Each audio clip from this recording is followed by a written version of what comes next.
Well and good. Some clean blood in there. So we're still pretty early to worry about temperature. So more just kind of feeling for where the spine is. The other day she was like kicking here and here at the same time. Like I was like, what is she doing? She's like doing some sort of arm and leg exercise. Yeah, big stretch. So it does feel like there's something down more there over that side. There's a bit of empty space there, whereas it feels like there's more here. Ready for clap? Yeah, you do it. 3. No, we do it together. 3, 2, 1. Welcome back to our pregnancy vlog. I just wanted to say I'm so glad that you guys are loving this so far. Are you as glad though as I am that you have something green in your teeth? Oh no. Do I really? Excuse me, 1 minute. Where? This is love. What is it? Smoothie. And we're back. We're back. As I was saying, I'm so glad that you guys are loving these videos and you're getting so much out of them. It's the best. Yeah. Now, we haven't done a video for a while because, well, to be honest, we've had a lot going on. We've had so much going on. We just launched Melissa's new website. We've launched Comparisonitis, her next book, the pre-order. Yes! I'll put the link below and you can pre-order my next book, which is so exciting. Such an important book. And we have front cover, quote from Jay Shetty. We've got the foreword by Gabby Bernstein. It's going to be a big book. We're really excited about it. But back to the pregnancy, darling. How many weeks are you right now? I was going to say, and you launched a new song. I did launch a new song. Save a Little. Save a little for me. My love. Anyway. What's the words after that? I don't know. Anyway, we'll link to that as well in the show notes below. How many weeks? Right now, I am 31 plus 1 as we record this. So we have hit the 3rd trimester and we are going to do a recap today of week 26, 27, 28, 29, and 30. Wow. So the last 5 weeks, we are going to tell you everything that we've been up to and share all of the goodness with you. Amazing. Aren't we? Yeah, it's been a good time actually. It's been a really good time. We've actually done a lot of work on our relationship during this period. It's almost like this little soul, I've been calling her the sorceress. I feel like she's gonna have like magical powers. For sure. But she has been definitely coming to us very strongly to work out any of the kinks in our relationship. So we've gone pretty deep and we hit a bit of a pain point, I think. We were sort of falling into some old patterns and weren't really treating each other the way we want to be treated. And to be honest, not really giving each other what we need. And we revisited. So this was an episode Melissa had on her podcast with, what's his name, sorry? John Gray. John Gray. Wrote Men Are From Mars, Women Are From Venus. It is one of the most downloaded episodes on my show. I'd have to say, I'll link to it below. I know I've said a lot of books in the past about, you know, this book being a Bible and that. This is the Bible. I'm not joking. I don't know what took us so long to finish this book because we looked at it before the interview, but we didn't go into it in depth. And I think every single person needs to read this book, and we read it at the same time. And after each chapter, we discussed what we'd learned in that chapter. And it's been really beautiful. Like I feel like over the last 5 weeks, our relationship has just deepened and grown so much. And I feel like the little babes is like, come on, mama and papa, it's time to up level. And so that's definitely what has happened in terms of our relationship over the last 5 weeks. And we've also every morning been doing a commitment ceremony. Now we actually, we've done this before in the past where each morning we've woken up and we've recommitted to each other and we've said things along the lines of, I choose you today. I choose you today and I commit to you today. But do you want to tell them what our process is now? Yeah, so basically when we were reading this book, I didn't want the lessons to be forgotten, you know, so I thought, well, how can we embed this into our daily routine, which is where the commitment ceremony came from.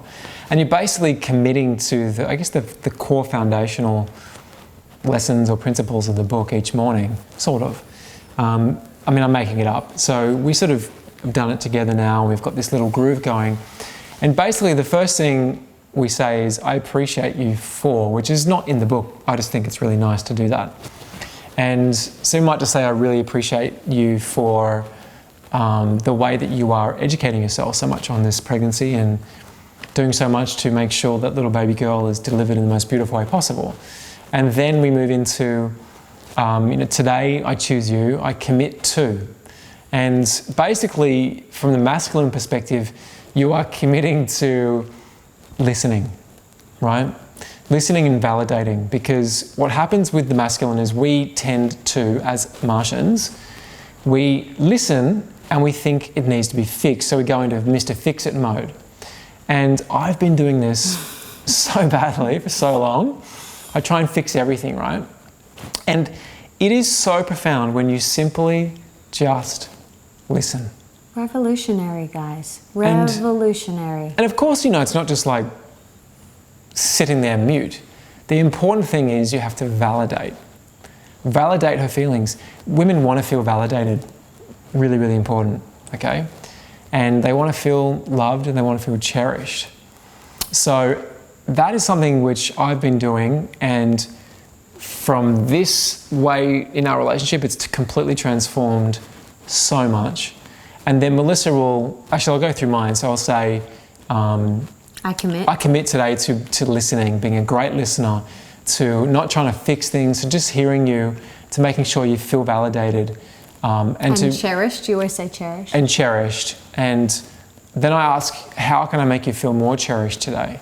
I also say other things like, I commit today to being a great lover, giving more affection, all these sorts of things. How can I make you feel more cherished? And Melissa will generally say, have a dance with me today, or, just something little, which I then commit to. And it's... Can we have a beach walk, or... Yeah, it's really simple stuff, but it's really beautiful. But the one thing we added in at the very beginning is we go through our Google Photos and we'd like randomly flick to a moment in time and just look at a memory, because I think what's important is when you've got into some bad habits, you can tend to fall into like a bit of a resentment cycle.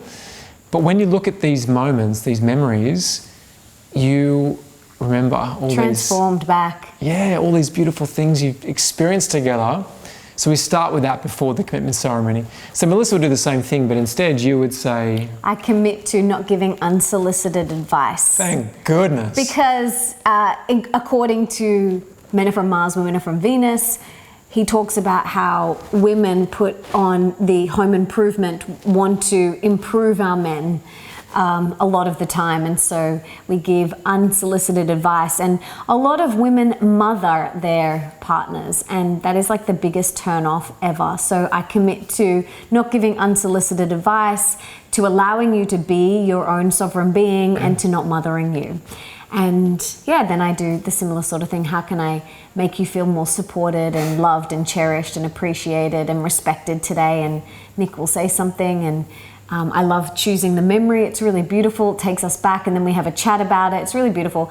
Now, this little commitment ceremony takes a couple of minutes. It's not long. I mean, you could do it for half an hour if you wanted to, but it doesn't have to be long, and everyone has the time to do it. Like today, we didn't do it first thing in the morning, but we did it when we were down at the beach. So, it takes 2 minutes, if that. Everyone has the time for that.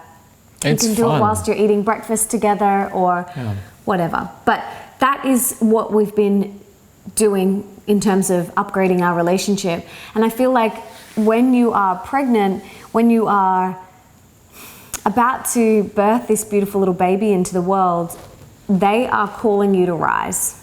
They are calling you to move through anything that you are holding on to release anything that you're holding on to. They are basically saying, Mama and Papa, be the Mama and Papa that I have come here to experience. And so let go of any baggage, let go of any unresolved resentment that you're holding on to, so that we can just have this beautiful experience together, this present experience together, and not carry all this baggage and lineage from generations and generations ago.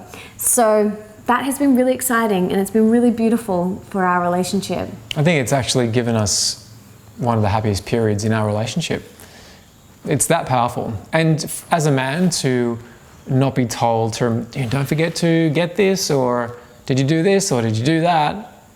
Honestly, it's so powerful because what happens is if you make a mistake, like the other day we were driving and I knew where I was going and I took a turn that Melissa didn't expect me to take and she swore I was going the wrong way. Right? I did. Swore. I was dead set. You were going the wrong way. So I listened to her and I kept going. I was like, you know what? Screw that. And I did a U-turn and went my way. And we learned. And he was right. We learned a faster way to go to this our friend's house, right? And so in that moment, what usually would have happened is I just sort of like shrink and feel like a child, right? And if you get it wrong, that's fine. See, the feminine just has to sit and watch the man go through his process of going, oh, I've gone the wrong way. Oh, well, I'll find it, you know, and you end up in the same place anyway, 30 seconds later. It doesn't really matter, right? Those little things have been so powerful for me personally, and I think it's really important before this little baby comes in or any baby comes in the world that your relationship has found this place where you know what the needs are of your partner and you actually give those needs. Now what happens, you get into this cycle where when my needs are being met, I'm more willing to do way more for Melissa, very happily. Like little things that might sort of annoy me in the past, I happily do them because my needs are being met. And it's the same for Melissa. So every time she asks me to rub coconut oil on her feet at night, Every single night I ask that. I happily do it even when I'm knackered because she's given me what I need for the day and it feels like a fair exchange. So anyway. So wherever you are, whether you're pregnant or not, Oh gosh. read the book. Gosh. Because it's going to upgrade your relationship. And even if you're single, read it. Read it. It's so good. Do it. And also read Open Wide because that's an incredible accompaniment. She wrote that one, of course, if you didn't know.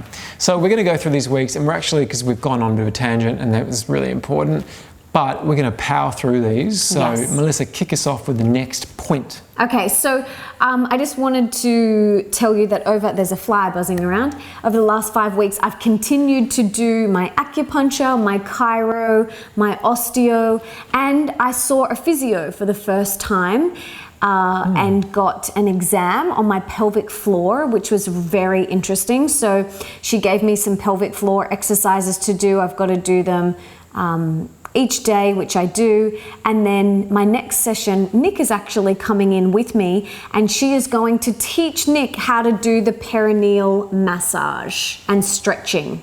So we're going to be learning that, which is really exciting. Something else that I have been very intentional about over these past 5 weeks is creating space in my day to have a daily nap. Sometimes that's mid-morning and sometimes that's in the afternoon. And this is so beautiful. I've never napped before in my life, and now I'm pretty good at it, aren't I? 1 or 2 a day. Sometimes. Yeah. Sometimes. Didn't have one today, though. I love seeing you nap because I know that you're giving baby girl what she needs, which is just chill time. Yes, it's so good. I have also blocked out my calendar. So I worked out that for me, I want to take maternity leave 4 weeks before baby is due. So I've blocked out my calendar. So that means that my team cannot book any meetings or any podcast interviews or anything those 4 weeks before. Will I be doing some things in that time? Sure, absolutely. I've got a book to promote. Comparisonitis is coming out. So I will be doing things, but the big chunky things like meetings and interviews, podcast interviews for my show, I'm gonna wrap all of those up a month before so that I can just really start to use those 4 weeks before birth to really wind down and, like I said, leave lots of white space in my calendar for naps and relaxation. Yeah, beautiful. I have also started to think about what I need for my home birth. So we've had a couple of midwife sessions in the last 5 weeks and they gave us a checklist of what you need for your home birth. I have given this to a couple of my girlfriends who have had home births and free births, and I've also asked their opinion, and they kind of went through it and said, you don't need that, you don't need that, you don't need that. And then a lot of my friends were like, I've got that, I've got this, you can have that. So it was really good to do that, and I created my own spreadsheet, and I've started to accumulate some of the things on there and put them together. But most importantly, still haven't purchased a single thing. no. I think this is really important. We spoke about this at the very beginning of this whole vlog, that we wanted to try and go through this entire period up until birth without buying anything, not to be tight asses, just because we don't need to consume anymore. There's enough in circulation to go around that's not being used. So definitely lean on your friends who've had kids before, because everyone's got this stuff. Right? Laying around, and you don't need much. Collecting dust. We literally, we do not have much. So all we've got at the moment is some organic baby clothes, and one of my beautiful friends gave me a bassinet. And do we have anything else yet? No, we're going to get a little pillow that goes in between us, on our bed. Again, that's being given to us. And no, we're getting some muslin, wraps. People have this stuff. So nappies we'll probably get. Yes, I'll probably purchase some cloth nappies and things like that. The other thing is you just have to ask. Ask your friends. That's what I did. I just went to all of my girlfriends and I said, hey beauties, do you have any of this stuff? And they were like, oh my gosh, please take it off my hands. Yeah. Because they don't want it. They've finished having babies and they don't want it in their house anymore. So people are very happy to gift things on, and don't be afraid to ask. I have about 5 girlfriends who have all had girls who have all said they've got lots of things for me, and some have already given them to me. So don't be afraid to ask. Over the past 5 weeks, I've also been doing some birth art. So I've been doing some birth mandalas and coloring them in my afternoon relaxation time, which has been really beautiful. And if you read Pam England, who has also been on my podcast, she wrote Birthing from Within. Incredible book. Everyone read that book. It's amazing. And listen to my episode with her. She also talks a lot about the labyrinth. And basically, she gets you to create birth art and draw your own labyrinth that you can put up in your birthing space, or you can, do shells, create a labyrinth with shells or crystals or whatever you want. And in early stages of labor, you can trace your finger around this labyrinth and use it as almost like a moving meditation. It's a really beautiful thing. And the thing about a labyrinth is there's one way in and then there's a way out. And it is the journey of birth. You've kind of got to go on this journey. It's windy and it's sometimes might feel like, where is the end? But there is an end. And so I really love doing that and drawing my labyrinth. It's been really beautiful to experience that. I've been having sessions with Jane Hardwick Collins, who is also another incredible birth mentor. I've had her on my podcast. I did her Shamanic Dimensions of Pregnancy workshop, which we've mentioned before, and I've been having some sessions with her and diving really deep into healing the mother wound and healing my birth experience and things like that. And also been getting weekly mentoring by Claire from the Bloom Experience. And that's been really beautiful, having those sessions with her and having someone to just chat to each week. And she's just amazing. Another thing we've been absolutely loving is the Apollo Neuro. Okay, so this is a new one in the box just here, as you can see. And you put it around your wrist or you put it around your ankle, especially if you're going to sleep. And it's amazing. It's amazing. The creators of this have been on Melissa's show. We'll link to it below. Now, the Apollo Neuro is essentially for inducing different states of the nervous system. So it's all about parasympathetic and sympathetic nervous system, but mainly parasympathetic. Now, for pregnancy, of course, that's important. When Melissa has anytime. Anytime, yeah. Especially for conception as well. But, when Melissa's having a nap, she's going into that deep parasympathetic rest and relax state, right? But while she is doing things around the house or reading in bed, she can also further induce those states of the nervous system by using the Apollo Neuro. And it's playing little frequencies or music, essentially, you can't hear it, but vibrations through your skin. And you can use it for getting increased energy, you can use it for focus, you can get it for meditation or yoga, use it for relaxation and unwinding at night, and you can use it for sleep. So we religiously use this.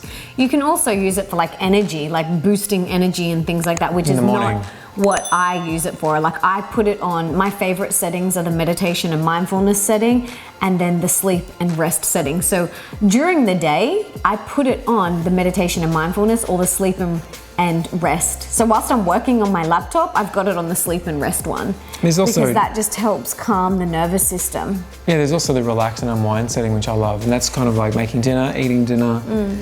So definitely check this out. Really, really amazing product. And we'll link to it below. Check it out. This is really, really powerful technology. It's not a gimmick. This is really well researched. Amazing. Listen to the podcast episode. Highly, highly, highly, highly recommend. And that's it for these past 5 weeks. Hope you guys are enjoying the vlog. We've been getting a lot of requests for it. And share it around. Good information only spreads if people spread it. So please give this a share, give it a like, give it a thumbs up, and subscribe to this channel, and also hit the bell notification so you get notified when the new vlogs come up. Thanks guys. We hope you enjoyed this and we're sending you so much love and we'll see you next week. Ciao.